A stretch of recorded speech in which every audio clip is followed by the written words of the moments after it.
of the things about doing an unscripted show or YouTube channel is that you just kind of film things as it just happens. And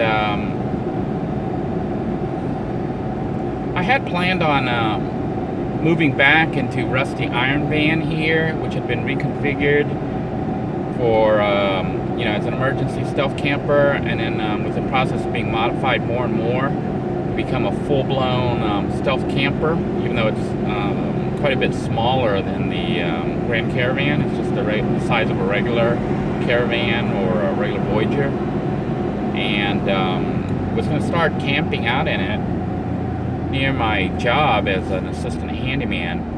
But last week I was given notice that this week is my last week.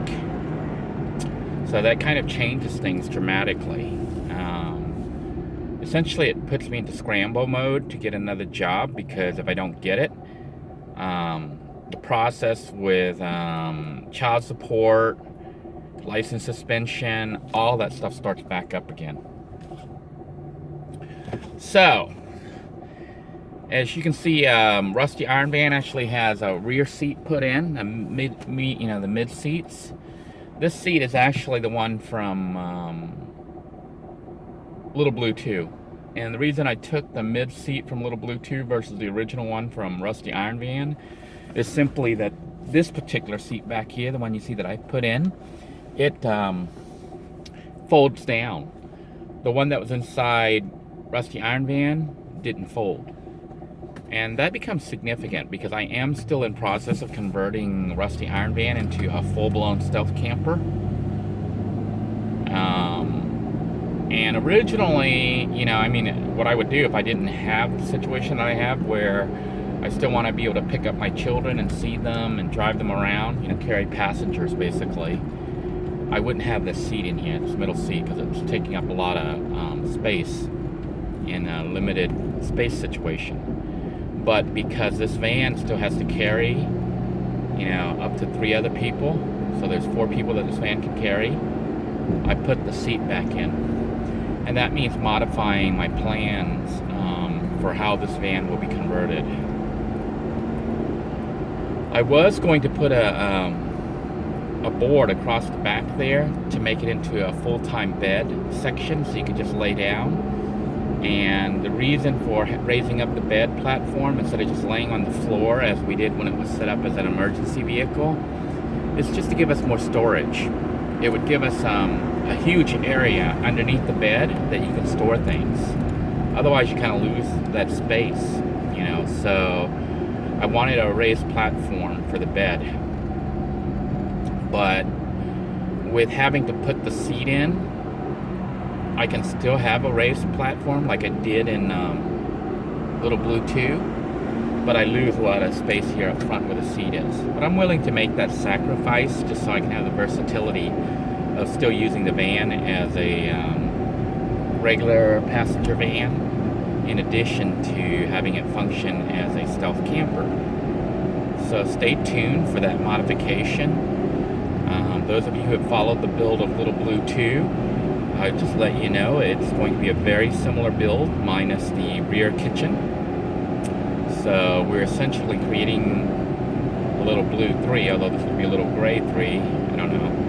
Rusty Iron Van is going to be very similar to Little Blue 2, just a smaller vehicle, so some adaptations have had to be made, and we're losing the rear kitchenette.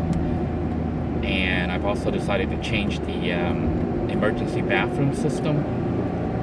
But otherwise, this van is almost as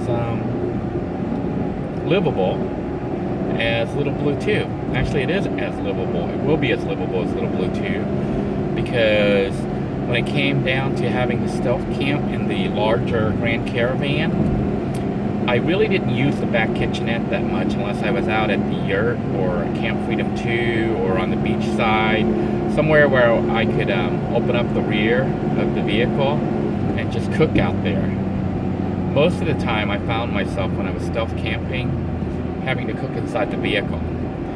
So Rusty Iron Van does have a kitchen right here, right beside me, where I can cook using the rice cooker and the inverter system. right now. He's got the Rusty, that is, has the house battery installed, and an inverter hooked up to the house battery, and a connection between the house battery and the vehicle battery, so the house battery can charge. So it's essentially a functional mini stealth RV right now.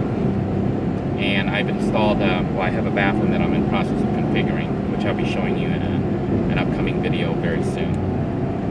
In the meantime, just so you know what's going on this end, I am scrambling to find another job, have updated my resume, have started applying everywhere, and was contacted by one of my ex-co-workers for when I was selling Hessler knives, and I'm contemplating going back. Yeah, as crazy as that seems. I'm contemplating doing the knife gig again. Don't know if it's going to be permanent, but I don't think it'll be permanent. It's a temporary gig, so I can get some income coming in. And one of the big reasons for it is this.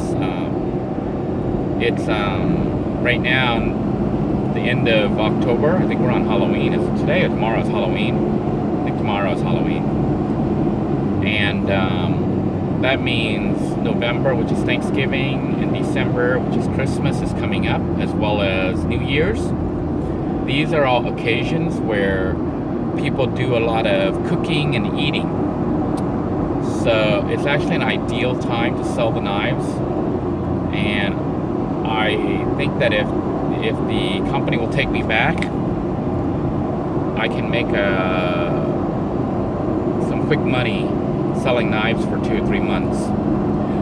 Whether or not I stay on continuing the knife gig is debatable, because I don't think they've changed how they operate. But the product is a good product, and they're actually pretty easy to sell because I believe in the product.